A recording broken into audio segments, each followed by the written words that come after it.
Fred Barstein with 401k TV for the monthly NIPA video. I am here with Mike Bourne. Welcome, Mike. Thank you. Okay, if we ask you a few questions. Certainly. Along with being a board member for NIPA, which is a sponsor of this video, he is a managing partner for Atessa Benefits in the San Diego area.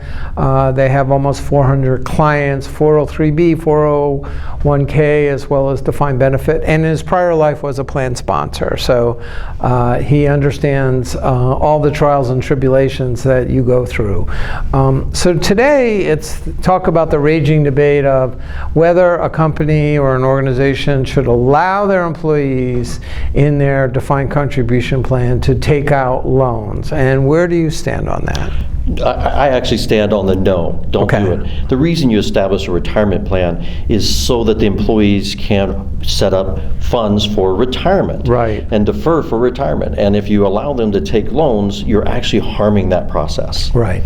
But the argument on the other side is that employees might not want to participate if they don't have some ability in an emergency, good reasons, medical emergency, housing, that kind of thing. So how do you answer that? Well, it is true. You probably could get higher participation rates by reassuring the employee that they could get access to those funds whenever they really need them. The thing I would say is if you're going to allow loans, then make sure that you only allow one loan at a time.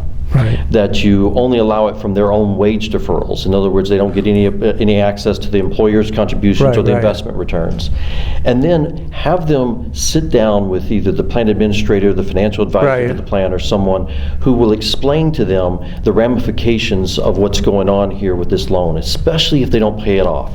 So many employees, they end up leaving the company, and now they either have to accelerate the time frame that they were paying off the loan, or it becomes a deemed distribution. And there's a 10% penalty plus taxes. So can a company do hardship loans and have qualifications? Yes, and if you were going to do loans, those are the ones I'd recommend. And then on the hardship loan, you would say, okay, it's going to be for the purchase, down payment on the purchase of a new home. It's going to be for extreme medical expenses or educational costs or things along that line.